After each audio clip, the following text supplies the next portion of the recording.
1 अक्टूबर 2025 को जिस दिन की इंतजार में केंद्रीय कर्मचारी थे, उनके लिए एक बड़ी खुशखबरी सामने आई है। सरकार ने आखिरकार महंगाई भत्ता बढ़ा दिया है। 3% महंगाई भत्ता बढ़ाने का ऐलान किया गया है। इसका मतलब ये हुआ कि अब से बढ़ी हुई सैलरी केंद्रीय कर्मचारियों को मिलने जा रही है। ये एक बड़ा तोहफा दिवाली से पहले, इनफैक्ट कहें तो दशहरे से पहले सरकार ने केंद्रीय कर्मचारियों को दिया है। केंद्र की मोदी सरकार ने केंद्रीय कर्मचारियों और पेंशन भोगियों को दिवाली से पहले बड़ा तोहफा दिया है। केंद्रीय मंत्रिमंडल ने कर्मचारियों की 3% महंगाई भत्ते को मंजूरी दे दी। सरकार ने डीए में 3% की बढ़ोतरी की है। अब कुल डीए बढ़कर 55 से लेकर अब 58% हो गया है। इस फैसले से लगभग 1,15,00,000 केंद्रीय सरकारी कर्मचारियों और पेंशन भोगियों को इसका फायदा मिलने जा रहा है। हमारे सभी केंद्रीय कर्मचारियों को, पेंशनर्स को बधाई। आज से 1/7/2025 से डीए और डियरनेस रिलीफ 58% हो जाएगा, यानी 3% बढ़ा।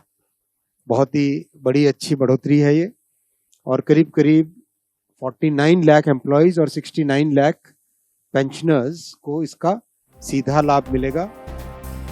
खास बात यह है कि महंगाई और डीआर वेतन और पेंशन के बेहद अहम हिस्से हैं, क्योंकि सरकार साल में 2 बार जनवरी और जुलाई में इन भत्तों में संशोधन करती है। इसलिए ये सरकारी कर्मचारी जुलाई से ही इसका बेसब्री से इंतजार कर रहे थे।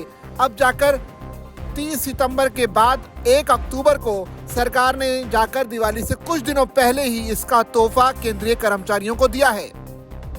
ये जो बढ़ोतरी है 1 जुलाई 2025 से पूरी तरह से प्रभावी यानी लागू होनी मानी जाएगी। इसका मतलब ये हुआ कि पिछले 3 महीनों का बकाया अक्टूबर के वेतन के साथ जमा किया जाएगा। लगभग 48 लाख कर्मचारियों और 68 लाख पेंशन भोगियों के लिए एक बहुत सुखद खबर ये है, क्योंकि खासकर त्योहारों के मौसम में घरेलू बजट के तंग होने के कारण जब डीए बढ़ा तो निश्चित तौर पर सैलरी बढ़ने से जो लिक्विडिटी है मार्केट में वो बढ़ने की काफी उम्मीद की जा सकती है। इस साल की शुरुआत में मार्च में सरकार ने डीए और डीआर में 2% की बढ़ोतरी की थी, जिससे ये मूल वेतन और पेंशन का 55% हो गया था। 1 जनवरी 2025 से प्रभावी हुआ। संशोधन का ये दौर समय पर बकाया राशि के साथ आया, जिससे बढ़ते खर्चों के खिलाफ एक बहुत जरूरी राहत आम जो केंद्रीय कर्मचारी हैं उन्हें मिली है। ये जो वृद्धि है 7वें वेतन आयोग की सिफारिशों के आधार पर निर्धारित फॉर्मूले के मुताबिक स्वीकृत की गई है। महंगाई भत्ते और महंगाई राहत कर्मचारियों और पेंशन भोगियों को इन्फ्लेशन से बचाने और उनके जीवन यापन की लागत को सुनिश्चित करने के लिए ये दिया गया है।